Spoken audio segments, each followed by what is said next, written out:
우리가 지난 2시간 정도에 걸쳐서 이상기체에 대해서 연력학적인 프로세스를 좀 공부를 했습니다. 그리고 연력량에 대해서 공부를 했는데 이 내용을 더 진도를 나가기 전에 조금 이제 그 논의할 사항에 대해서 조금 더 얘기를 하겠어요. 첫 번째로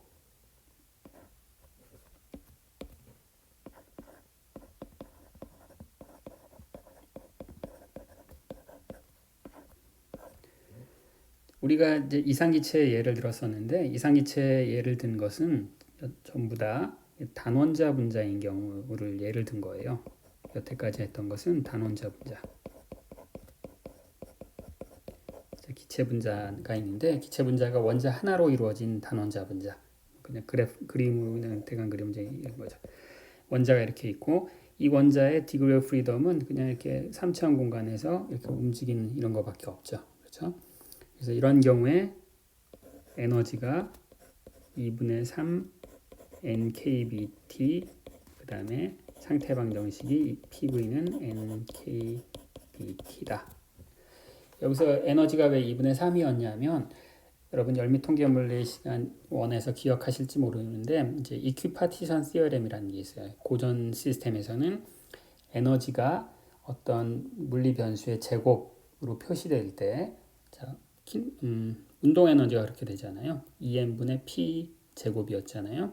그럼 운동량이 이 3차원 공간에서는 x 성분, y 성분, z 성분 세 가지가 있기 때문에 운동 에너지가 각각의 운동량 성분의 운동 에너지 세 개의 합인데 그때의 각각의 운동 에너지의 평균값이 2분의 1 kbt였어요. 그래서 기체 하나당 2분의 3 kbt. 그다음에 기체 분자가 n개가 있기 때문에 에너지가 2분의 3 nkbt였죠. 그래서 여기서 2분의 3이 나오는 이유는 이거 이제 2분의 3이라는 숫자라는 어디서 나온 거냐면 클래시컬 시스템의 등분배 정리에서 나왔다.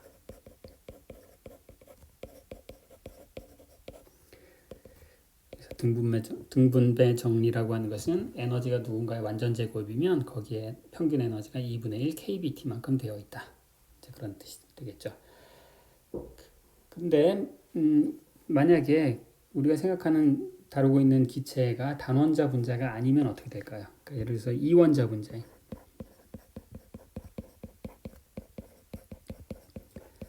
대부분 공기를 구성하고 있는 기체 분자는 이원자 분자이죠.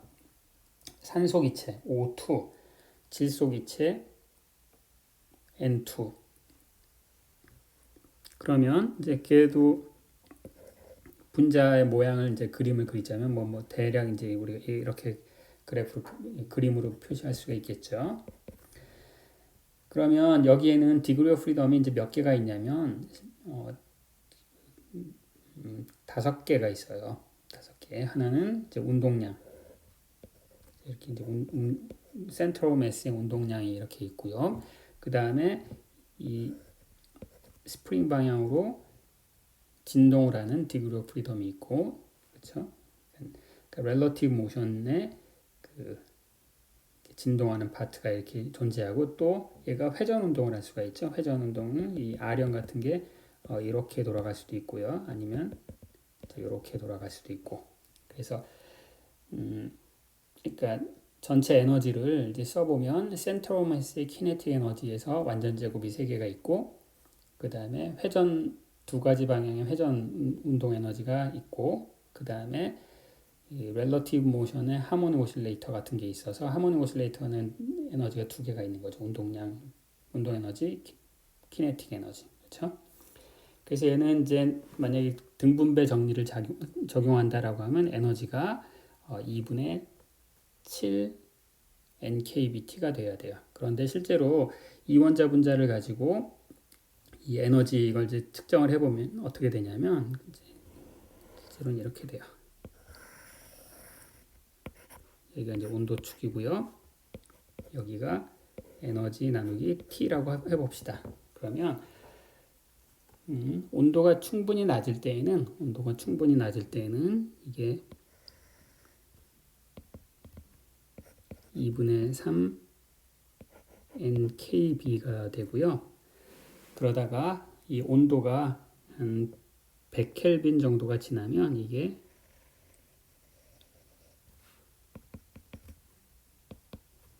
2분의 5 nkb가 돼요.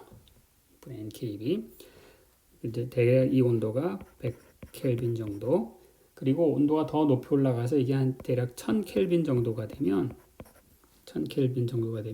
이게 에너지가 2분의 7 nkb가 돼요. 자, 고전적인 등분배 정리에 의하면 그냥 2분의 1에다가 디그리 오브 프리덤의 개수를 다 곱해주면 된다고 했는데 실제로는 이제 이런 식의 에너지가 돼요. 그 이유는 뭐냐면 지금 이 등분배 정리라고 하는 것은 클래시컬 시스템에 적용되는 거예요. 클래시컬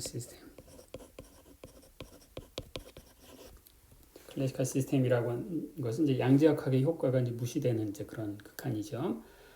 그런데 양지역학 여러분 이제 그 트랜슬레이션 같은 경우는 이제 그렇게 큰 문제가 없는데 로테이션이나 아니면 바이브레이션 같은 경우는 에너지가 퀀타이즈 되어 있죠. 여러분 양지역학 시간에 로테이션 에너지 하면 앵귤러 모멘텀이 퀀타이즈 되어 있잖아요. 그 다음에 바이브레이션 그러면 하모닉 오실레이터의 에너지 레벨도 퀀타이즈가 되어 있죠. 따라서 이런 그 오실레이션이나 바이브레이션이나 로테이션 디그리 오브 프리덤이 있을 때에는 걔네들은 양지역학적인 효과가 단순하게 사라지지가 않아요. 온도가 충분히 그 에너지의 디스크리트한 그 유닛보다 충분히 커야만 우리가 클래시컬 영역에 해당되는 거예요. 여러분 이제 하모닉 오실레이터나 이런 거 양지역학을 이용한 통계 물리 계산을 다 해보셨죠, 그렇죠?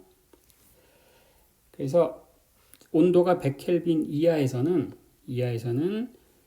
이 로테이션이나 바이브레이션이 불가능해요. 서멀 에너지가 너무 작아서 이런 로테이션이나 바이브레이션 디그리 오브 프리덤을 이제 여기를 못 시키는 거예요. 그래서 여기서는 이 영역에서는 그냥 트랜슬레이션만 일어나는 거고, 그다음에 이제 그러다 온도가 100켈빈이 넘어가면 이제 로테이션이 가능해져요. 기체 분자들이 자유롭게 서멀 에너지를 받아서 회전 운동이 가능하고, 따라서 그래서 에너지가 2분의 5 디그리 오브 프리덤이 2개가 늘어난 거예요.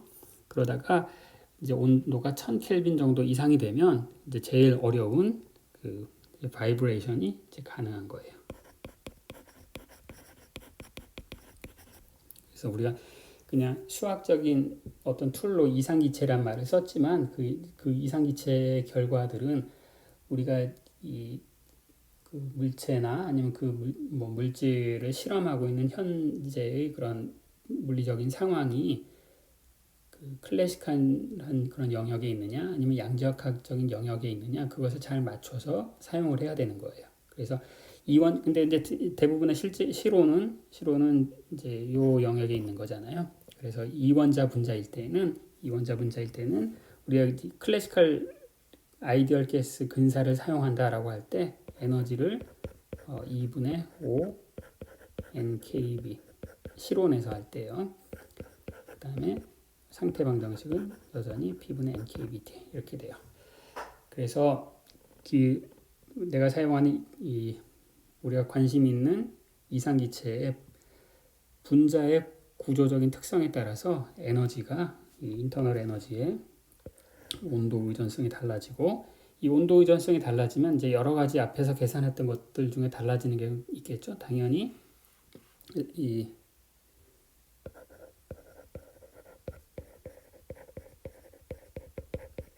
히 캐패시티가 이제 달라지는 거예요. 온도가 1도 증가할 때 필요한 열 에너지가 이제 달라지는 거죠. 그렇죠? 이제 에너지와 온도 사이의 관계 앞에 그 비례 계수가 달라지는 거니까요. 히 캐패시티가 달라지고 또 뭐가 달라질까요? 뭐가 달라지냐면 온도가 수반돼서 열 에너지가 이제 들어가고 그런 모든 과정에서 이 결과들이 다 달라져요. 예를 들어서 아까 했던 단열 팽창 우리가 단열 팽창을 할 때 이제 그 온도가 변화가 생겼고 온도 변화에서 생겨나는 열 에너지의 양을 우리가 그 계산식에 다 썼단 말이죠. 그래서 이제 그때 이 단열 팽창 혹은 수축 이때에도 앞에 썼던 모든 결과들이 다 달라져야만 해요. 그래서 이제 그 상황들을 잘 판단을 하셔야 되고 그러면 내가 지금 이 관심 있는 이런 기체 시스템이 비록 고전적인 기체지만 그것이 어느 영역에 있는가. 예를 들어서 이원자 분자라고 하더라도 온도가 한 50켈빈 정도가 된다 그러면 에너지가 2분의 3 kBT잖아요. 그렇죠? 그래서 이제 그런 성질을 잘 이제 구분하기 위해서 사람들이 기체 시스템의 경우는 감마라는 양을 이제 디파인을 하는데 감마라는 것이 뭐냐면 아까 했던 등압 비열과 등적 비율과 등압 비열 사이의 B 값을 이제 감마라고 부르고 이게 단원자일 때는 어떻게 됐어요? 단원자일 때는 얘가 2분의 3 nkb였고 얘는 2분의 5 nkb였잖아요. 그래서 이게 감마 3분의 5. 자, 이것을 단원자 분자의 특징적인 어떤 숫자라고 부르고 취급을 하고 그 다음에 이게 이원자일 때는 여러분 이제 금방 이제 파악하실 수 있는데 이원자일 때는 얘가 2분의 5 그 다음에 이제 2분의 7이 돼요. 그래서 5분의 7이고 그래서 우리가 어떤 기체가 있으면 그 기체의 연용량 두 가지 종류의 연용량을 측정을 함으로써 그 기체가 이 영역에 있는지 아니면 이 영역에 있는지 아니면 이 영역에 있는지를 판단을 할 수가 있어요. 자, 이제 교과서 6장에 이제 이런 내용들이 나오는데 이런 내용들을 한번 교과서를 잘 읽어보시면서 복습 정리를 한번 해보십시오. 그 다음에 이제 두 번째 논의할 사항은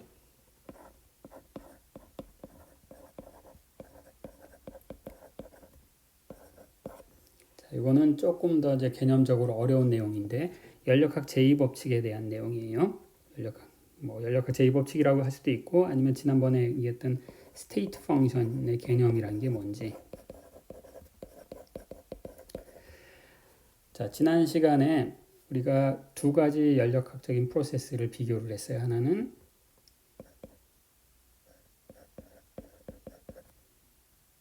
등온 팽창 가역 이것과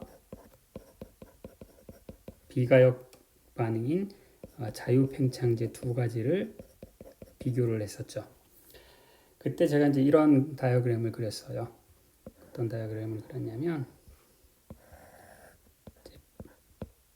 이게 부피고 여기가 이제 압력인데 가역 등온 팽창의 경우에는 가역 등온 팽창 이제 이런 PV선 이제 이렇게 기체가 이제 이렇게 움직이고 여기가 이제 시작 얘가 끝나는 팽창이 끝나는 경우 그래서 이제 이 경우에 우리가 뭘 비교했냐면 이제 엔트로피 변화 같은 걸 비교했었어요. 그렇죠? 이게 이제 가역 등원 팽창이고 자유 팽창은 내가 어떻게 뭐라고 얘기했었냐면 자유 팽창 그 중간에는 열적 평형 상태에 머물러 있지 않기 때문에 PV 다이어그램을 우리가 그릴 수가 없고 그냥 중간 단계는 어떤 일이 벌어지는지 모르기 때문에 그냥 내가 점선으로 그리자. 점선 뭐 어쩌 이렇게 돼서 이제 이렇게 온 거죠. 그렇죠? 그래서 두 걸 비교할 때 엔트로피 변화도 비교해보고 뭐 온도 변화도 비교해보고 다 비교했는데 자, 이 온도 변화 모든 두 과정에서 똑같고 따라서 온도는 스테이트 펑션이고 뭐 이런 얘기를 했었어요. 그렇죠? 그 다음에 엔트로피도 스테이트 펑션이라고 했었는데 자, 그때 그럼 토탈 엔트로피는 어떻게 되는가?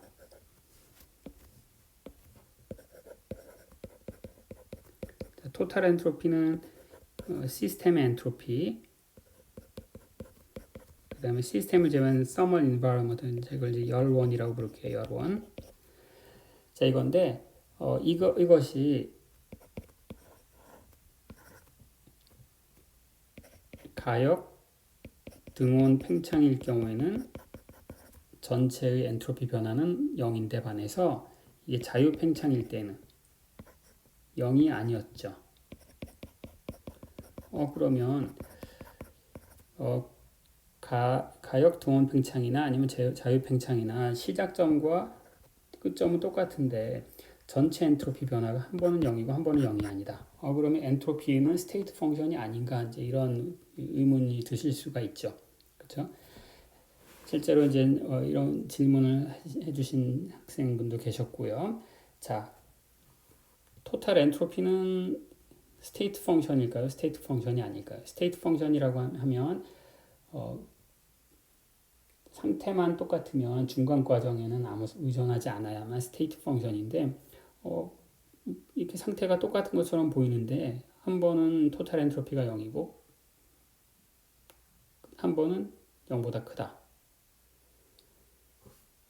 근데 시스템의 엔트로피는 똑같았죠. 그럼 여론의 엔트로피라고 하는 것은 스테이트 펑션이 아닌가? 그렇게 이제 약간 혼동을 할 수가 있을 텐데 이제 실제로는 그렇지가 않죠. 실제는 그렇지 않은 게 제가 여기서 이제 이 다이어그램을 그린 거는 전체 시스템의 다이어그램을 그린 게 아니라 시스템의 다이어그램만 그린 거죠. 그렇죠? 그래서 이걸 이제 엄밀하게 그림을 그리려면 시스템의 성질을 내가 PV로 표시했을 때 여기에 축이 하나가 더 있는 거죠, 사실은. 여기 축이 하나가 더 있어서 여기에 이제 여기에 열원의 특성. 제가 이제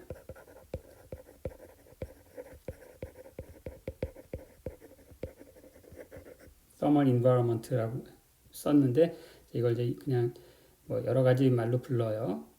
이것을 heat bath라고 쓰기도 하고요. heat reservoir라고 쓰기도 하고 이제 우리나라 말로는 열원이라고 불러요.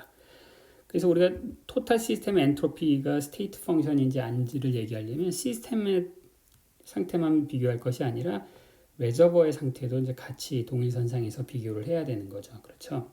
따라서 자 가역 등원 팽창 그러니까 이제 우리가 이제 이 좀 더 확장된 축에서 봐야 되는 거예요. 그래서 시스템이 처음에 그 토탈 시스템이 여기 있었고 나중에 이제 자유 팽창의 경우를 한번 생각해 봅시다. 이제 가역 등원 팽창은 어떤 일이 벌어지는 거냐면 가역 등원 팽창에서는 이제 일종의 이런 일이 벌어지는 거예요. 이렇게. 그래서 이제 이렇게 변화하는 거예요. 그래서 이제 레저버의 상태가 변한 거예요. 처음에는 레저버의 그림으로 그리기가 상당히 좀 애매한데 자 여기가 여기를 이제 처음의 좌표를 PV 그 다음에 레저버의 열원의 상태를 H1이라고 할까요? 자 그럼 여기는 나중에 이게 A였는데 이제 B는 P2 V2 그 다음에 열원의 상태가 변했죠. 그렇죠?